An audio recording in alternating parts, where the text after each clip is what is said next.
Dear comrades, on behalf of the Italian Communist Party, we send a fraternal communist greeting and our support and our internationalist solidarity to the political forces that organized the conference and to those who participate and who will participate in the demonstration at the end of the political meeting. The wars and macro-regional tensions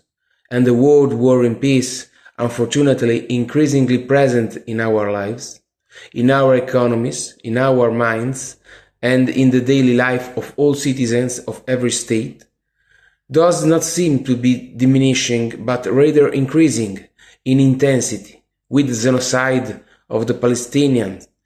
underway in Gaza for almost 2 years and a state like that of Israel that no longer hides its neo-colonial imperialist, bloodthirsty and racist project, as we see now also in Iran. The West, in order not to lose face with its double standards and double morals, after more than 50,000 deaths, finally realized that something is not working in Israel, but it does so only and exclusively in the interest of preserving the colonization, while with regard to the war in Ukraine, it has used and uses all legal as well as military tools to fight Russia, knowing full well that the story of tension between Russia and Ukraine was born from the coup of Ukraine of Euromaidan in 2014. With regard to Israel, it does absolutely nothing except mild condemnations. In any case, a step forward compared to the recommendations of the previous months.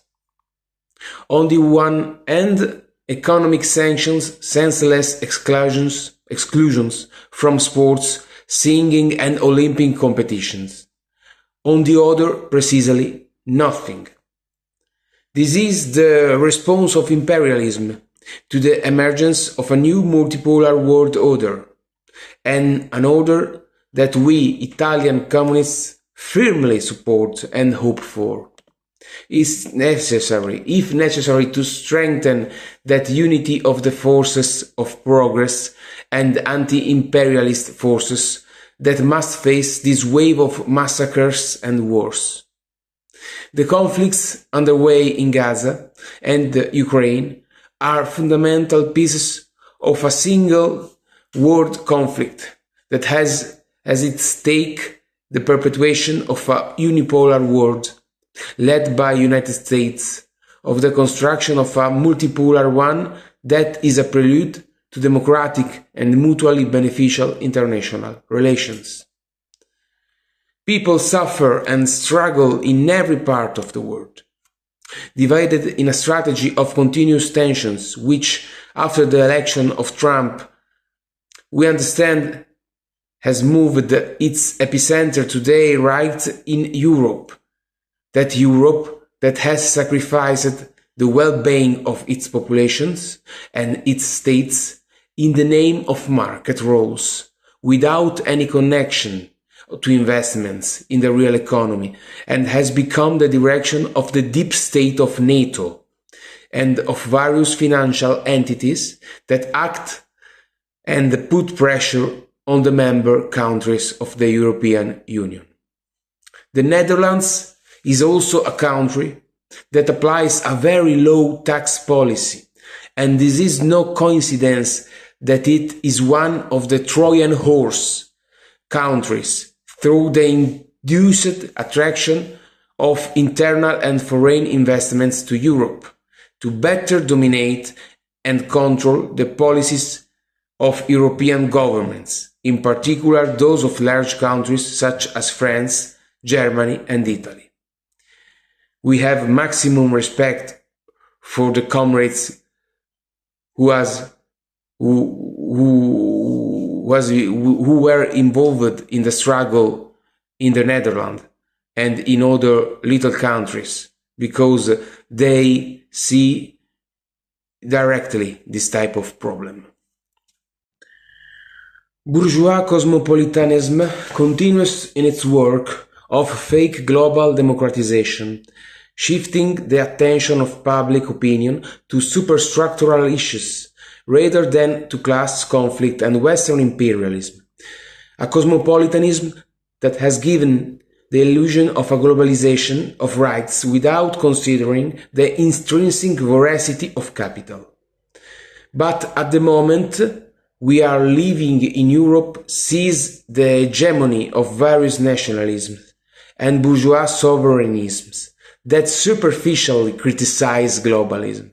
but in fact feed on the same dynamics of capitalist exploitation that also affect public health. Fratelli d'Italia, Brothers of Italy, a post-fascist party, sovereignist only with the weak, but certainly not with the Americans, continues to present us with an unprecedented picture of the constitutional democracy of our country. The Republican Constitution of Italy, born from the anti-fascist resistance during the Second World War, debased from within by the majority of those social forces that gave it life, struggles to exercise its role in the present time, characterized by the economy that dominates politics.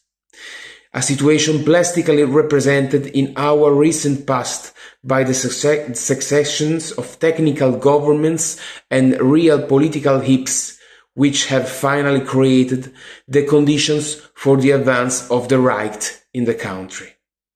We are seriously rebuilding from scratch the concept of making a party, respect for the governing bodies and at the same time the right flexibility and reasonableness in dealing with society and its varied expression. We avoid leadership shortcuts made of intransigent proclamations or, on the contrary, movement-based concessions, because they will not lead to any type of development, neither of a united, strong and popular Communist Party, nor of any type of common front with other democratic and social forces. Only by completing a process of this kind will we have the right dignity to continue to honor our membership in the various international meetings and tables that we'll have to face. Also harmonizing with each other in order to make a common front,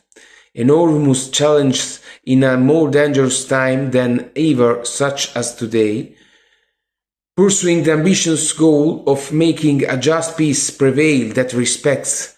the self-determination of peoples, as stoked by the recent events of the oppression of the Ukrainian Nazis in Donbass, of the war that NATO has unfortunately brought to the borders and inside Russia, of the Palestinian people in Gaza and the West Bank who are fighting for their self-determination, of the people of Iran and Iranian government, and of all the oppressed peoples who find themselves in similar conditions. We sincerely thank all the political forces that have intervened and will intervene, and the organizers of the meeting in La Hague of the Anti-imperialist platform. Only united and cohesive will we win. To work and to the struggle, comrades. Thank you very much.